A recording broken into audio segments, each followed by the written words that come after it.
Halo, selamat datang. Nikmati kontennya, jangan lupa berlangganan dan aktifkan notifikasinya. Brian sedang menyelesaikan beberapa dokumen di ruang kerjanya saat telepon berdering.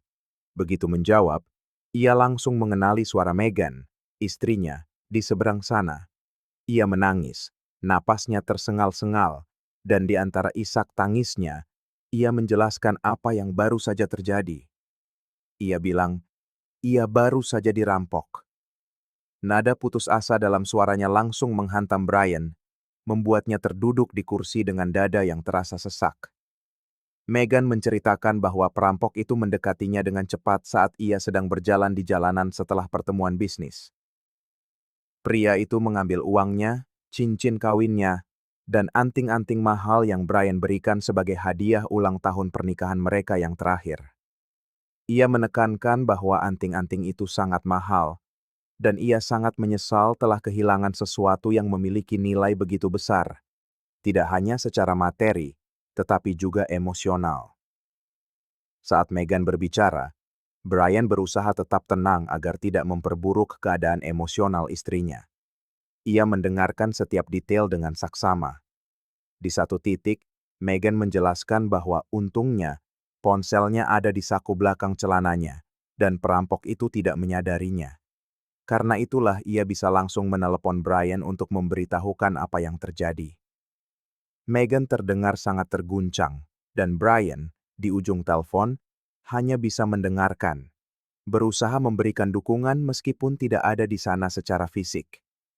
Megan juga menyebutkan bahwa ia sudah membuat laporan di kantor polisi setempat dan kasusnya akan diselidiki, tetapi ia tidak punya banyak harapan untuk mendapatkan barang-barangnya kembali. Para petugas mengatakan kepadanya bahwa dalam kasus seperti ini, sangat jarang barang curian bisa ditemukan. Brian bertanya apakah Megan baik-baik saja secara fisik, apakah perampok itu melakukan sesuatu selain mengambil barang-barangnya. Megan meyakinkannya bahwa ia tidak terluka, hanya sangat ketakutan dengan seluruh situasi itu. Brian menghela napas lega mengetahui istrinya selamat, tetapi pada saat yang sama, ia merasa marah atas apa yang telah terjadi. Megan menegaskan bahwa ia akan menyelesaikan perjalanannya sesuai rencana karena masih ada urusan pekerjaan. Baru setelah itu ia akan pulang. Brian setuju, meskipun dengan berat hati, karena ia mempercayai istrinya dan mengerti bahwa perjalanan itu penting. Hari-hari berikutnya terasa aneh bagi Brian. Meskipun ia mencoba menjalani rutinitasnya, ingatan akan telepon Megan membuatnya gelisah. Ia terus memikirkan ketakutan yang dialami istrinya, kehilangan perhiasan dan cincin kawin, dan bagaimana semua ini akan memengaruhi emosi Megan. Ketika Megan akhirnya kembali dari perjalanannya, Brian senang melihatnya baik-baik saja. Ia tampak pulih, suasana hatinya lebih baik dari yang ia bayangkan, dan bahkan terlihat sehat, yang langsung disadari Brian. Kulitnya tampak lebih gelap. Tidak bisa menyembunyikan keterkejutannya. Ia berkomentar tentang perubahan warna kulit Megan. Dengan senyum santai, Megan berkata bahwa kota tempat ia berada sangat cerah, dan di sela-sela pertemuan, ia memanfaatkan waktu untuk berjalan-jalan, mencari udara segar, dan menjernihkan pikiran dari stres pekerjaan. Brian mendengarkan dan tidak mempertanyakannya. Bagaimanapun, itu masuk akal. Megan selalu suka berjalan kaki dan menjaga kesehatannya, dan ia mengerti itu. Bahkan setelah perampokan, istrinya mencoba memanfaatkan perjalanannya sebaik mungkin. Mereka menjalani hari seperti biasa. Megan mulai membongkar kopernya, menyimpan pakaian, dan menata kembali barang-barangnya. Brian tidak mengungkit soal perampokan lagi, hanya bertanya apakah Megan butuh bantuan untuk mengurus dokumen yang hilang. Tetapi Megan berkata ia sudah mulai mengurus semuanya, baik dengan bank maupun pihak berwenang. Brian menawarkan untuk menemaninya, tetapi Megan bilang tidak perlu, ia bisa menanganinya sendiri. Sepanjang hari, saat Megan membongkar barang dan beres-beres, Brian mengamatinya dari kejauhan, memperhatikan gerak-geriknya, dan bertanya-tanya apakah ia benar-benar baik-baik saja setelah apa yang ia lalui. Ia tidak bisa tidak memperhatikan bahwa meskipun melaporkan kejadian yang begitu traumatis, Megan tampak tenang, bahkan sedikit menjaga jarak. Tetapi Brian memilih untuk menepis pikiran itu. Mungkin ini hanyalah efek dari stres perjalanan dan perampokan. Ia memutuskan untuk tidak mendesaknya. Ia hanya memeluk Meghan dengan hangat ketika istrinya duduk di sebelahnya di sofa dan berkata bahwa ia senang Meghan sudah kembali. Pada saat itu, Brian percaya bahwa yang terburuk telah berlalu. Ia pikir, kekhawatiran terbesarnya sekarang adalah membantu Meghan mengatasi trauma dan melanjutkan hidup. Ia sama sekali tidak tahu bahwa panggilan telepon yang putus asa itu, yang tampaknya hanya kisah sebuah insiden malang, sebenarnya adalah awal dari sesuatu yang jauh lebih besar. Sesuatu yang, pada saat itu, sama sekali di luar jangkauan pemahamannya. Beberapa hari telah berlalu sejak Meghan kembali dari perjalanannya. Brian mencoba menjalani rutinitasnya, tetapi sesuatu di dalam dirinya terus mengganggunya. Bukan hanya karena Meghan kehilangan barang-barang yang begitu penting, atau guncangan yang ia alami dari dugaan perampokan itu, tetapi caranya terlihat begitu nyaman. Terlalu tenang untuk seseorang yang baru saja mengalami trauma. Ia mencoba menepis pikiran-pikiran itu, membenarkan dalam hati bahwa mungkin ini adalah caranya mengatasi masalah, sebuah bentuk perlindungan emosional. Hingga pada suatu sore yang biasa, sesuatu yang tampaknya sepele terjadi dan mengubah segalanya. Meghan sedang di kamar mandi, dan ponselnya yang tergeletak di meja mulai berdering. Tanpa banyak berpikir, Brian mengambil ponsel itu dan menjawabnya. Di seberang sana, suara seorang pria yang formal dan sopan memperkenalkan diri sebagai karyawan Ocean Pearl Resort, sebuah hotel bintang 5 terkenal yang mewah dan eksklusif di kota pesisir yang populer. Pria itu memberitahu bahwa Meghan telah melupakan sebuah barang berharga di kamar suite tempat ia menginap baru-baru ini, dan bertanya bagaimana ia ingin barang itu dikembalikan. Pikiran Brian langsung waspada. Ia bertanya barang apa itu. Karyawan itu dengan santai menjawab bahwa itu adalah sebuah jam tangan yang ditemukan di laci kamar saat mereka sedang membersihkan suite untuk tamu berikutnya. Brian membeku selama beberapa detik. Ia mengenal Meghan dengan sangat baik dan sangat yakin bahwa istrinya tidak pernah memakai jam tangan, apalagi meninggalkannya di kamar hotel. Menyamarkan rasa tidak percayanya, ia bertanya kepada karyawan itu apakah ia yakin itu milik Meghan. Pria itu mengonfirmasi, menyebutkan nama Meghan, nomor suite, dan tanggal pasti masa menginapnya. Ketika mendengar tanggalnya, Brian merasakan hawa dingin menjalari seluruh tubuhnya. Itu adalah periode yang sama ketika Meghan mengatakan ia dirampok. Karyawan itu kemudian menyebutkan satu detail terakhir, yang terdengar seperti sebuah pengamatan biasa, tetapi bagi Brian, rasanya seperti sebuah tikaman. Jam tangan itu adalah jam tangan pria. Pada saat itu, Brian menelan ludah dan berterima kasih atas teleponnya, mengatakan bahwa ia akan menghubunginya kembali untuk mengatur pengambilan barang tersebut. Ia menutup telepon dan berdiri terpaku, menatap layar seolah-olah benda itu bisa memberinya penjelasan. Pikirannya mulai berpacu, menghubungkan titik-titik antara perjalanan itu, perampokan, kulit Meghan yang gelap, sikap tenangnya saat kembali, dan sekarang fakta bahwa, pada periode yang sama, ia menginap di sebuah resor mewah dan meninggalkan jam tangan pria di kamarnya. Tak lama kemudian, Meghan keluar dari kamar mandi, terbungkus handuk, dengan ekspresi santai seseorang yang baru saja rileks, tidak menyadari bahwa Brian sedang berjuang melawan badai pikiran di dalam dirinya. Brian diam-diam mengamatinya saat Meghan berjalan ke kamar tidur dan mulai berpakaian, dengan santai mengomentari pekerjaannya hari itu dan menyebutkan bahwa jadwalnya padat. Brian mendengar setiap kata, tetapi suara Meghan terdengar jauh, seolah melintasi penghalang tak kasat mata yang terbentuk di antara mereka saat itu. Setelah selesai bersiap-siap, Meghan dengan santai menyebutkan bahwa dalam 2 hari, ia akan melakukan perjalanan lagi, kali ini sedikit lebih lama, sekitar 10 hari untuk urusan pekerjaan. Brian mencoba menjaga ketenangannya, bertanya apakah ia akan pergi sendiri lagi. Meghan menjawab ya, seolah-olah itu adalah hal yang paling normal di dunia, menegaskan bahwa ia sudah pernah menyebutkan ini sebelumnya. Brian mengangguk dan tidak berkata apa-apa lagi, membiarkannya menafsirkan itu sebagai tanda kepercayaan. Tetapi di dalam hatinya, ia semakin yakin ada sesuatu yang salah. Megan kemudian mendekat, memberinya ciuman ringan di pipi, mengambil tasnya, dan pergi bekerja, mengikuti rutinitasnya yang biasa. Brian tetap duduk, menatap telepon, mengulang kembali semua detail dalam pikirannya. Perampokan, kulit yang gelap, sikap tenang, jam tangan pria yang tertinggal di resor.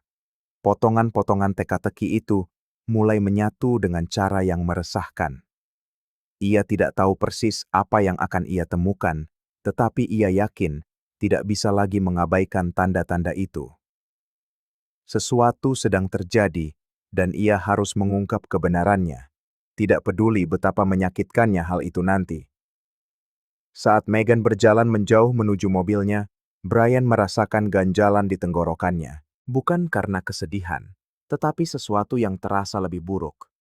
Perasaan sesak karena telah sepenuhnya mempercayai seseorang yang mungkin bukanlah orang yang selama ini ia kira. Pada saat itu, rasa curiga berubah menjadi tekad yang sunyi. Brian tahu ia harus melakukan sesuatu, dan untuk pertama kalinya, ia sadar ia tidak bisa lagi hanya mengandalkan kata-kata Megan. Ia butuh bukti. Ia butuh kepastian, karena nalurinya berteriak bahwa cerita yang diceritakan Megan tidaklah lengkap. Dan yang belum ia ketahui adalah bahwa apa yang akan terjadi selanjutnya akan menghancurkan semua yang ia yakini tentang cinta, kesetiaan, dan keluarga. Brian menghabiskan sisa hari itu dengan kepala pening, mencoba menyatukan kepingan-kepingan informasi yang ia miliki. Tetapi semuanya tampak terlalu membingungkan. Dugaan perampokan, kulit gelap yang tidak pada tempatnya, jam tangan pria yang tertinggal di resor, dan ketenangan Megan yang berlebihan sejak kembali.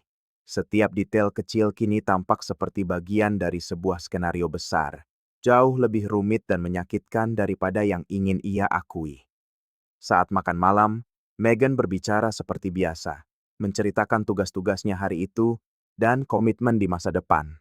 Ia berbicara tentang perjalanan yang akan ia lakukan dalam 2 hari, seolah-olah itu hanyalah kewajiban profesional lainnya, sementara Brian hanya mendengarkan, merespon seperlunya, dan diam-diam memproses semua yang mulai masuk akal dengan cara yang berbeda. Keesokan paginya, ia bangun lebih awal dan memperhatikan Megan bersiap-siap untuk bekerja. Ia menyadari bahwa, tidak seperti sebelumnya, Megan sekarang sering mengubah jam keberangkatannya. Kadang-kadang ia pergi sangat pagi, di lain waktu setelah tengah hari, selalu dengan alasan yang masuk akal, seperti pertemuan di luar kantor atau kunjungan klien. Tetapi Brian sekarang terlalu waspada untuk terus menerima penjelasan tanpa mempertanyakannya. Ketika Megan pergi hari itu, Brian duduk di meja, menatap kopi yang mendingin di cangkirnya, sementara sebuah ide yang tidak nyaman mulai terbentuk. Ia perlu memastikan di mana Megan bekerja, dengan siapa ia bertemu, dan apakah perjalanan serta perubahan rutinitas itu benar-benar urusan profesional. Ia mengambil telepon dan menekan nomor perusahaan tempat Megan mengaku telah bekerja selama bertahun-tahun. Setelah beberapa dering, seorang resepsionis menjawab dengan ramah. Brian mencari Megan, mengatakan ia perlu berbicara dengannya segera. Jawabannya singkat dan langsung. Megan tidak lagi menjadi bagian dari staf. Terkejut, ia bertanya sejak kapan, dan wanita itu menjawab dengan nada biasa. Dia berhenti sekitar sebulan yang lalu. Brian mengucapkan terima kasih dan menutup telepon. Tetapi tangannya tetap membeku, memegang gagang telepon. Jantungnya berdebar kencang dan perutnya terasa mual. Apa yang Megan lakukan setiap hari ketika ia meninggalkan rumah dengan pakaian kerja, membawa tasnya seolah-olah menuju kantor? Di mana ia menghabiskan pagi dan sore harinya? Brian menarik napas dalam-dalam dan mengerti bahwa sudah waktunya untuk bertindak lebih tegas. Ia tidak bisa lagi hanya mengandalkan nalurinya. Ia membutuhkan bukti nyata, perlu memastikan sebelum menghadapinya dan menghancurkan, atau mungkin menyelamatkan, apa yang tersisa dari pernikahan mereka. Pada hari yang sama, ia membuat beberapa panggilan telepon diam-diam dan berhasil menghubungi Jack. seorang detektif swasta yang direkomendasikan oleh seorang teman terpercaya. Setelah menjelaskan situasinya, mereka mengatur detail penyelidikan. Jack akan bekerja secara diam-diam, profesional, dan akan mulai segera mengikuti Meghan dalam perjalanannya yang akan datang selama 10 hari, mengamati tempat-tempat yang ia kunjungi, dan mendokumentasikan semuanya dengan foto, video, dan laporan terperinci. Sementara Jack memulai penyelidikan, Brian, di rumah, mencoba mencari petunjuk apapun dalam perilaku Meghan yang bisa menjelaskan rangkaian kebohongan ini. Ia memutuskan untuk memeriksa barang-barang istrinya. Meghan selalu rapi, dan setahunya, ia tidak menyembunyikan apapun. Tetapi saat ini, ia perlu melihat dengan mata yang berbeda. Ia diam-diam membuka laci lemari, menggeledah tas yang jarang digunakan, dan memeriksa map serta amplop. Di antara dokumen dan kertas-kertas lama, ia menemukan sebuah kwitansi terlipat, seolah terlupakan. Ketika ia membukanya, ia menyadari itu adalah kwitansi penjualan perhiasan di sebuah toko khusus. Ia membaca dokumen itu lebih teliti, dan keterkejutannya tak terhindarkan. Deskripsinya jelas, cocok persis dengan anting-anting dan cincin yang menurut Meghan telah dicuri saat perampokan. Perhiasan yang sama yang ia pilih sendiri untuk dihadiahkan dengan segenap hatinya, kini tercatat sebagai penjualan yang dilakukan hanya beberapa hari setelah dugaan pencurian itu. Tanpa membuang waktu, ia mengambil telepon, menelepon toko itu, dan memperkenalkan diri sebagai suami Meghan. Ia memberitahu bahwa ia memegang kwitansi penjualan baru-baru ini dan ingin mengonfirmasi detailnya. Petugas toko, setelah memeriksa nomor kwitansi, mengonfirmasi bahwa Meghan memang telah menjual perhiasan itu secara langsung dan menerima pembayaran tunai di tempat. Brian menutup telepon, merasakan campuran amarah, frustrasi, dan kesedihan. Ini membuktikan bahwa Meghan telah berbohong tentang perampokan itu, bahwa ia mengarang seluruh cerita untuk menutupi ketiadaan perhiasan itu dan menyembunyikan fakta bahwa ia telah menjualnya. Pertanyaan yang langsung muncul di benaknya adalah, untuk apa? Apa yang ia lakukan dengan uang itu? Apa tujuan dari semua ini? Tanpa menunda, ia mengakses rekening bank bersama mereka, dan saat memeriksa laporan rekening, ia melihat pola lain yang tidak pernah ia sadari sebelumnya. Penarikan tunai harian dalam jumlah kecil. Jumlah yang secara individu tidak akan menimbulkan kecurigaan, tetapi jika dijumlahkan, merupakan jumlah yang signifikan selama berbulan-bulan. Seolah-olah Meghan secara bertahap menguras sumber daya mereka, membangun cadangan rahasia, menyembunyikan kepentingannya yang sebenarnya darinya. Saat ia menutup laptop dan mencoba menata pikirannya, telepon berdering. Itu Jack. Detektif itu memberitahunya bahwa ia tidak perlu lagi melanjutkan pengintaian, karena ia sudah memiliki semua yang Brian butuhkan. Brian, yang sampai saat itu masih berpegang pada harapan rapuh bahwa semua ini hanyalah kesalahpahaman besar, merasakan jantungnya berhenti sejenak. Ia meminta Jack untuk mengirimkan bukti secepatnya. Beberapa menit kemudian, foto-foto mulai berdatangan. Serangkaian gambar yang menceritakan, dengan cara yang mentah dan tak terbantahkan, kisah yang disembunyikan Meghan. Dengan setiap foto, wajah Brian semakin pucat. Meghan sedang memeluk, tertawa, berjalan bergandengan tangan dengan seorang pria. Mereka berada di pantai, makan siang bersama, saling bertukar kemesraan seolah-olah mereka adalah pasangan yang sedang berlibur. Tetapi yang membuat Brian nyaris menjatuhkan ponselnya adalah ketika ia melihat dengan siapa Meghan bersama. Pria yang muncul di sampingnya dalam semua rekaman itu adalah Jason, adik laki-lakinya. Brian merasakan perutnya mual, kakinya melemah, dan dadanya sesak seolah dihantam oleh sesuatu yang tak bisa ia gambarkan. Pengkhianatan, yang sampai saat itu merupakan sebuah hipotesis yang menghancurkan, kini memiliki dimensi yang bahkan lebih kejam. Itu bukan orang asing, bukan rekan kerja, atau seseorang yang kebetulan melintas dalam hidupnya. Itu adalah saudaranya sendiri, seseorang yang tumbuh di sisinya, berbagi kenangan masa kecil, momen keluarga, dan nasihat hidup. Kepercayaan yang ia berikan pada Jason begitu total, dan sekarang hancur berkeping-keping. Brian memejamkan matanya, menarik napas dalam-dalam, dan ketika ia membukanya lagi, ia terus menatap gambar-gambar itu. Ia ingin memastikan ia tidak salah lihat, tetapi wajah-wajah itu jelas dan tajam. Jack juga mengirimkan laporan terperinci yang mencantumkan tempat-tempat yang mereka kunjungi, waktu dan reservasi yang dibuat atas nama Megan dan Jason. Semuanya direncanakan, diatur dengan cermat agar Brian tidak mengetahui sandiwara ini. Dengan darah mendidih tetapi pikiran yang anehnya jernih, Brian mengangkat telepon dan menelepon Thomas McAllister, pengacara spesialis hukum keluarga yang direkomendasikan sebagai salah satu yang terbaik di negara bagian itu. Ia menceritakan seluruh situasinya, mengirimkan bukti, laporan bank yang menunjukkan penarikan, kwitansi penjualan perhiasan, foto-foto dari resor, gambar-gambar yang dikirim oleh Jack, dan laporan lengkapnya. Thomas mendengarkan dengan saksama, menganalisis setiap dokumen, dan setelah beberapa menit hening, ia mengatakan bahwa situasinya serius, tetapi secara hukum, posisi Brian sangat menguntungkan. Thomas menjelaskan bahwa berdasarkan hukum negara bagian, perselingkuhan yang dikombinasikan dengan penyelewengan keuangan dapat menjadi dasar pembubaran perkawinan yang dapat dipersalahkan.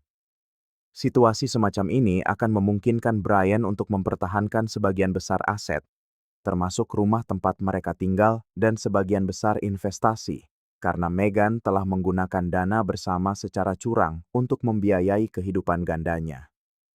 Thomas menekankan bahwa argumen akan didasarkan pada pelanggaran kewajiban kesetiaan, penyalahgunaan kepercayaan, dan pengelolaan aset keluarga yang curang. Brian, meskipun masih terguncang tetapi bertekad, setuju dengan langkah tersebut. Ia meminta Thomas untuk segera memulai proses hukum karena ia ingin memastikan Meghan tidak memiliki kesempatan lagi untuk menguras rekening, menjual properti, atau menyembunyikan aset lainnya. Pengacara itu, dengan cepat dan efisien, menyiapkan petisi awal, melampirkan semua bukti, dan mengajukan gugatan pada hari yang sama. Permintaan pembekuan rekening dan pelestarian aset juga diajukan, memastikan harta benda akan terjaga sampai hakim memutuskan pembagiannya. Brian menutup telepon dan duduk, menatap dinding di depannya, merasakan kekosongan yang tak terlukiskan. Seolah-olah ia sedang menjalani adegan dari film yang tidak pernah ia bayangkan akan ia bintangi. Adiknya, istrinya, bersama-sama, berbohong, merencanakan, sementara ia, di rumah, percaya bahwa ia sedang mempertahankan hubungan yang dibangun di atas kepercayaan. Guncangan itu bukan hanya tentang pengkhianatan romantis, tetapi tentang hancurnya semua ikatan keluarga yang, sampai saat itu, ia anggap tak terpatahkan. Meskipun hatinya hancur, Brian memutuskan bahwa ia tidak bisa membiarkan kebenaran ini terungkap dalam keheningan di ruang sidang yang dingin. Ia ingin semua orang tahu apa yang telah terjadi, terutama mereka yang, seperti dirinya, percaya pada citra pasangan sempurna yang dipertahankan olehnya dan Meghan selama bertahun-tahun. Lebih dari itu, ia ingin Jason, adik yang sangat ia sayangi, merasakan beban dari pilihan yang telah ia buat. Maka ia mulai menyusun rencana untuk mengungkap, sekali dan untuk selamanya, kebenaran yang susah payah disembunyikan oleh Meghan dan Jason. Sejak saat itu, ini bukan lagi sekadar proses hukum. Ini akan menjadi momen di mana semua topeng akan jatuh di hadapan semua orang yang, sampai hari itu, tidak pernah bisa membayangkan apa yang terjadi di balik pintu tertutup keluarga itu. Meghan kembali dari perjalanannya, seolah tidak terjadi apa-apa. Ia tiba di rumah dengan senyum ringan yang sama seperti biasa, menarik kopernya, menyapa Brian dengan ciuman di pipi, dan bertanya bagaimana kabarnya. Brian mengamati setiap gerak-geriknya dengan pikiran yang dipenuhi oleh semua yang sudah ia ketahui, tetapi tetap menjaga ketenangannya, seolah-olah ia masih suami yang percaya pada kesetiaan istrinya. Ia berbicara tentang pekerjaan, tentang pertemuan, tentang komitmen yang telah ia penuhi, menambahkan bahwa kemungkinan akan ada lebih banyak perjalanan dalam waktu dekat. Brian hanya mengangguk, menjaga keheningan dan keteguhan yang telah ia pupuk sejak melihat foto-foto yang dikirim oleh detektif. Saat Meghan membongkar kopernya, melipat pakaian dan menata barang-barangnya seperti yang selalu ia lakukan setelah setiap perjalanan, Brian sudah memutuskan langkah berikutnya. Ia tidak ingin menghadapinya sendirian di ruangan tertutup dalam percakapan pribadi dengan pembenaran kosong dan air mata yang dibuat-buat. Ia ingin kebenaran diungkap di hadapan semua orang, tanpa ruang untuk distorsi, kebohongan, atau alasan. Ia ingin Meghan menghadapi konsekuensi dari pilihannya sendiri di hadapan orang-orang yang selalu mempercayainya, sama seperti ia pernah mempercayainya. Ia pun mulai merencanakan pesta itu. Pertama, ia menelepon orang tua Meghan, mengundang mereka untuk makan malam istimewa di rumahnya. Ia mengatakan ingin merayakan satu lagi tonggak kesuksesan profesional yang diraih putri mereka, bahwa Meghan telah banyak bepergian dan pantas mendapatkan momen bersama keluarga. Mereka langsung menerima, gembira dengan undangan itu dan tanpa menaruh curiga sedikit pun. Kemudian, ia menelepon orang tuanya sendiri, menyampaikan undangan yang sama, dan mereka pun mengonfirmasi kehadiran, bersemangat dengan gagasan untuk berkumpul kembali dalam makan malam keluarga yang akrab, seperti yang biasa mereka lakukan sebelum Meghan mulai begitu sering bepergian. Panggilan terakhir yang dilakukan Brian adalah kepada Jason, adiknya. Suara Jason terdengar riang di seberang telepon, seolah tidak ada apa-apa yang terjadi. Brian menjaga nada suaranya tetap netral, mengundangnya ke pertemuan keluarga itu. Jason sempat ragu sejenak dan mengatakan mungkin tidak bisa hadir, karena akan mengikuti konferensi di luar kota. Brian, tanpa mengubah nada suaranya, bersikeras mengatakan bahwa ini penting, bahwa semua orang akan sangat menghargai kehadirannya. Jason akhirnya mengalah dan mengonfirmasi akan mencari cara untuk bisa datang, lalu mengakhiri panggilan seolah-olah ini hanyalah malam keluarga biasa, seperti malam-malam lain yang telah mereka lalui bersama sepanjang hidup. Dengan semua rencana tersusun, Brian menyiapkan setiap detail malam yang sejatinya bukanlah perayaan, melainkan pengungkapan definitif dari sebuah pengkhianatan. Ia memisahkan foto-foto, video, laporan yang dikirim oleh detektif, menata semua file, dan menjadwalkan semuanya untuk ditampilkan di televisi ruang keluarga pada saat yang tepat. Ia tidak ingin ada pidato berapi-api atau perdebatan sengit. Ia hanya ingin kebenaran terungkap dengan jelas dan objektif, sehingga tidak ada seorang pun yang bisa mengatakan ia bertindak gegabah atau tanpa bukti yang cukup. Pada malam yang telah ditentukan, Meghan tampak sangat bersemangat. Ia berdandan dengan saksama, memilih gaun yang elegan, merias wajah seperti untuk acara-acara istimewa, dan bertanya pada Brian apa gerangan acara ini, karena ia mengaturnya begitu tiba-tiba. Brian menjawab dengan ketenangan yang sama yang ia pertahankan sejak awal, bahwa ia hanya ingin merayakan kepulangannya, merayakan keberhasilannya melewati perjalanan yang melelahkan, dan menciptakan sebuah momen keluarga, sesuatu yang sudah lama tidak mereka miliki. Meghan tersenyum, berterima kasih, dan dengan puas, menyelesaikan persiapannya.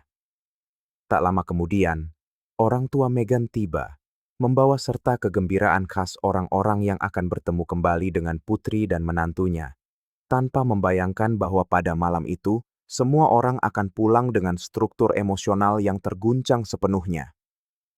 Selanjutnya, orang tua Brian tiba, menyapa Meghan dengan hangat, berkomentar betapa ia terlihat baik, segar, bahkan lebih cantik dari biasanya, mungkin karena perjalanan dan perubahan rutinitasnya baru-baru ini. Meghan menanggapi semua orang dengan ramah, terus tersenyum, membagikan pelukan, dan bergerak di sekitar rumah sebagai nyonya rumah yang selama ini ia perankan. Akhirnya, Jason tiba. Ia masuk dengan kepercayaan diri seperti biasanya, memeluk orang tuanya, menyapa Meghan dengan ciuman di pipi seperti yang selalu ia lakukan di setiap pertemuan keluarga, dan menjabat tangan Brian, menatap matanya tanpa menunjukkan rasa tidak nyaman atau bersalah. Brian membalas jabatan tangan itu dengan erat, mempertahankan kontak mata, tetapi dengan jantung yang berdebar kencang tak terkendali. Semua orang duduk, mulai mengobrol, mengenang cerita-cerita lama, tertawa mengingat episode masa kecil, saling melempar pujian, dan berbagi kabar terbaru keluarga. Megan bercerita tentang tantangan profesional, perjalanan-perjalanannya, dan Jason sesekali berkomentar, seperti yang biasa ia lakukan. Brian mengamati semuanya dengan ketelitian seseorang yang tahu bahwa sebentar lagi, semua ini akan berubah selamanya. Ketika semua orang sudah duduk, Brian bangkit dan meminta perhatian. Ia berkata bahwa sebelum mereka mulai makan malam, ia ingin menunjukkan sebuah video yang telah ia siapkan, sebuah kejutan, sebagai cara untuk menghormati Megan atas semua usaha dan dedikasi profesionalnya. Ia mengambil remote TV, menarik napas dalam-dalam, dan menekan tombol yang memulai rangkaian gambar. Di layar, muncullah foto pertama. Megan dan Jason berjalan bergandengan tangan di pantai. Wajah mereka diterangi senyum riang orang-orang yang percaya mereka tak akan pernah ketahuan. Berikutnya, gambar lain. Keduanya berpelukan, duduk di kursi santai, saling membelai dan berciuman, layaknya pasangan yang sedang berbulan madu. Lalu video-video singkat mereka tertawa, makan siang bersama, masuk dan keluar resor, seolah-olah mereka adalah tamu biasa. Keheningan yang menyusul terasa mutlak. Megan membeku. Ekspresi kaget terpampang jelas di wajahnya, sementara Jason mengalihkan pandangan, mencari jalan keluar yang, di sini, tidak ada. Orang tua Megan dan Brian saling memandang, tidak percaya dengan apa yang mereka lihat. Megan mulai menangis, menggumamkan pembenaran yang membingungkan. Mencoba mengatakan bahwa semua tidak seperti yang terlihat, tetapi gambar-gambar itu berbicara dengan kekuatan yang tak bisa dilawan oleh kata-kata. Jason bangkit dan mencoba pergi diam-diam, tetapi ayah mereka dengan tegas meletakkan tangan di bahunya dan menahannya di sana, menatap matanya dengan ekspresi kekecewaan yang mendalam. Ia hanya mengucapkan beberapa kata, tetapi setiap katanya terasa seperti pukulan telak.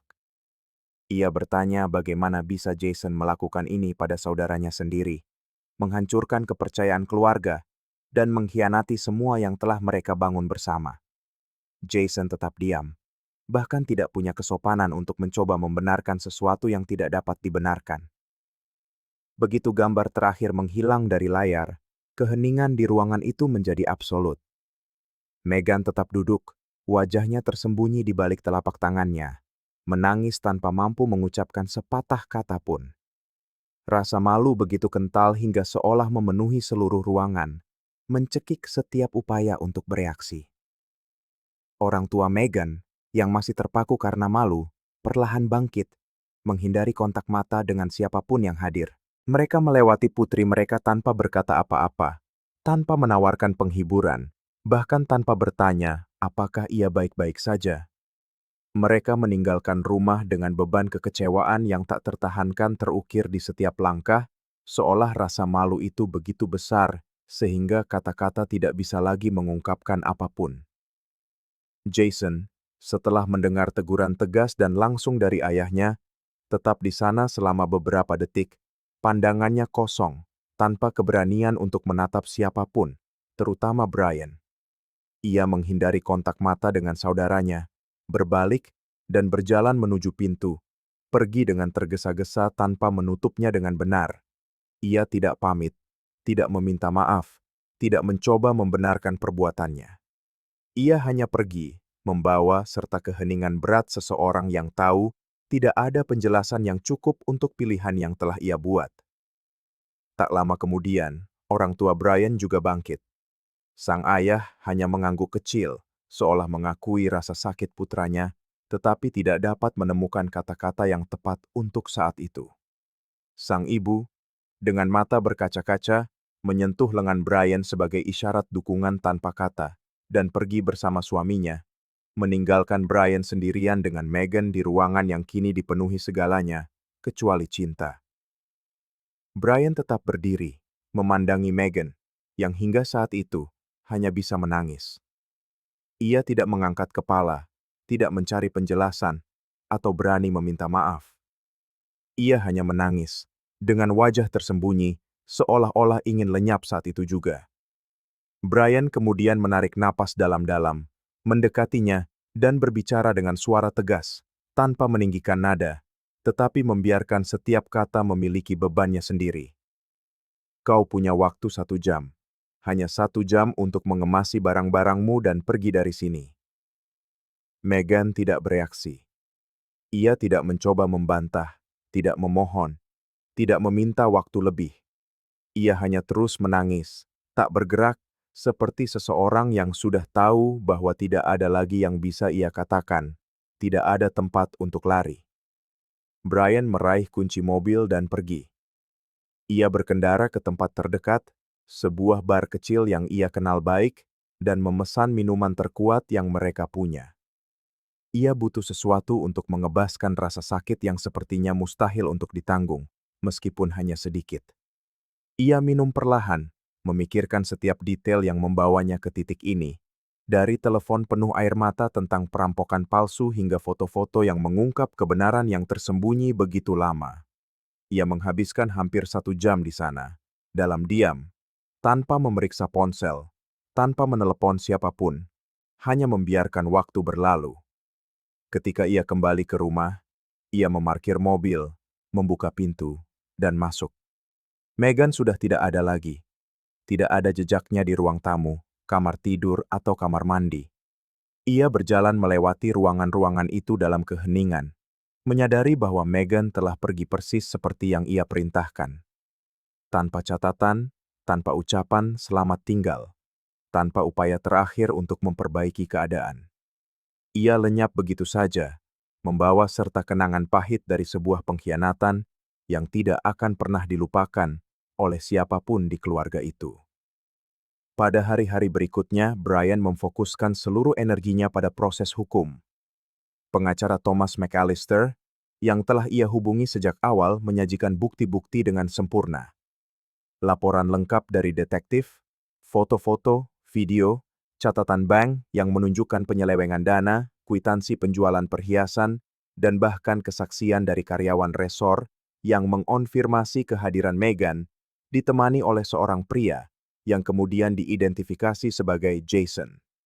Berdasarkan semua bukti ini, Thomas merumuskan gugatan yang didasarkan pada pelanggaran kewajiban perkawinan, mendukung klaim tersebut dengan dasar pembubaran perkawinan karena kesalahan yang diatur dalam hukum negara bagian, dan juga mengajukan perlindungan aset dengan tuduhan pengelolaan aset bersama yang curang. Hakim, setelah meninjau semua materi, tidak ragu sedikit pun. Ia mengeluarkan putusan dengan jelas dan objektif.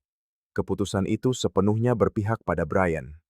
Ia mempertahankan sebagian besar aset pasangan itu, termasuk rumah yang telah ia bangun dengan susah payah, tabungan yang mereka kumpulkan selama bertahun-tahun, dan investasi bersama. Megan, selain reputasinya yang hancur total, meninggalkan pernikahan itu dengan jauh lebih sedikit dari yang bisa ia bayangkan, menanggung tidak hanya kerugian materi, tetapi juga aib publik yang menyebar di antara teman, keluarga, dan kenalan. Brian melangkah maju, dengan kepala tegak dan martabat yang utuh, yakin bahwa ia tidak mengkhianati, tidak berbohong, atau menghancurkan keluarganya sendiri. Ia membawa serta rasa sakit karena kehilangan tidak hanya seorang istri tetapi juga seorang saudara, seseorang yang ia percayai, yang pada akhirnya terbukti mampu melakukan pengkhianatan yang tidak pernah bisa ia duga. Tetapi di atas segalanya, ia membawa keyakinan bahwa sebaik apapun kebohongan dirancang, kebenaran selalu menemukan jalannya untuk terungkap. Dan ketika itu terjadi, ia memiliki kekuatan untuk menghancurkan semua topeng tanpa menyisakan ruang untuk keraguan atau ilusi. Terima kasih telah menonton video ini.